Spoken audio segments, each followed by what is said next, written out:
नमस्ते. आज आपण शिकणार आहोत की राग शांत कसा करावा. आपल्याला सगळ्याला राग येत असतो. समजा अगर तुमची बहीण भावंड असं लहान बहीण भावंड तुम्ही एकदम शांतपणे अभ्यास करत बसलेला आहात. तुम्ही खूप सुंदर अक्षरात असं काहीतरी लिहिलंय आणि तुमची बहीण भावंड लहान बहीण भावंड असं दादा दादा दीदी दीदी असं म्हणून पळत तुमच्याकडे आले आणि तुमचं ते लिहिलेलं पेज फाटलं, तर तुम्हाला कसं वाटेल? तुम्हाला राग येईल.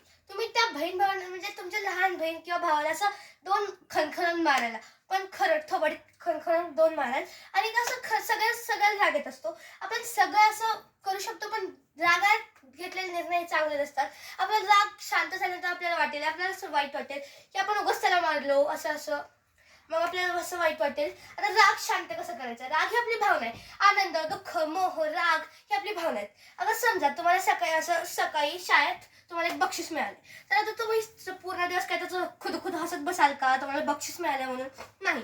तर तुम्हाला बक्षीस मिळालंय, मग काय तुम्ही आता एखाद्या दुःखद घटना झाली, तुम्ही एका शेजारीकडे गेलो किंवा असं काहीतरी झालंय आणि मग तिथं अगर दुःखद घटना घडली, तर तुम्ही असं मला बक्षीस मिळालं म्हणून खुद असेल असं असं कराल का? तसं नाही. तर ही राग शांत कसा करायचा? आणि म्हणजे असं भावना असतात, तर आपल्याला भावना शांत करता आल्या पाहिजेत. तर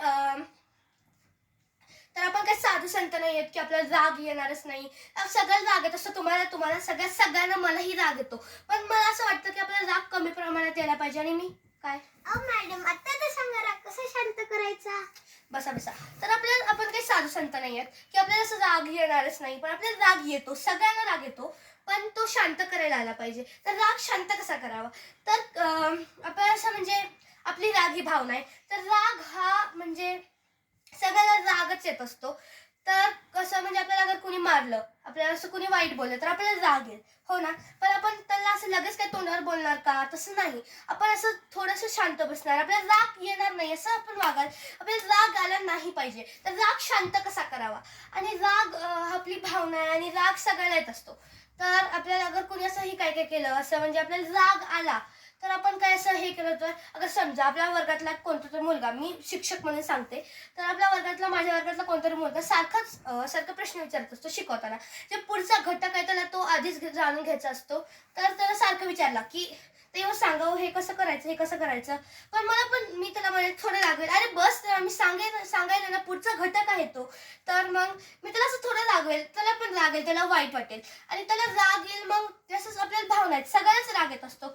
अगर मला असं कोणी म्हणलं की तू चांगलीच नाही आहेस, असं काय तर बोलले, आता मला पण राग येईल. तर कसं राग शांत कसा करावा? तर राग शांत कसा करावा? राग ही भावना आहे, सगळ्यांना राग येत असतो. राग अगर म्हणजे आपल्याला आला, तर राग आला म्हणजे असं राग आला तर असं लगेच पुन्हा असं पेटवून असं ते हे करायचं नाही. राग म्हणजे आपल्या असं शरीरात ज्वालामुखी फुटत असतात, आपली असं डोकं एकदम गरम असतं, आपलं तापत असतं. तर आपण त्याच रागात तत्परतेने निर्णय न घेता असं आपण जरा राग शांत होऊन निर्णय घ्यावा. तर राग शांत कसा करावा? तर राग शांत म्हणजे राग ही आपली भावना आहे. तर राग हा म्हणजे सगळ्याला राग येत असतो आणि राग हा शांत कसा करावा?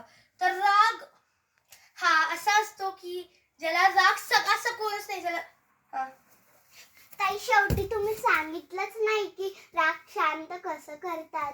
राग कसा शांत करावा मलाच माहित नाही.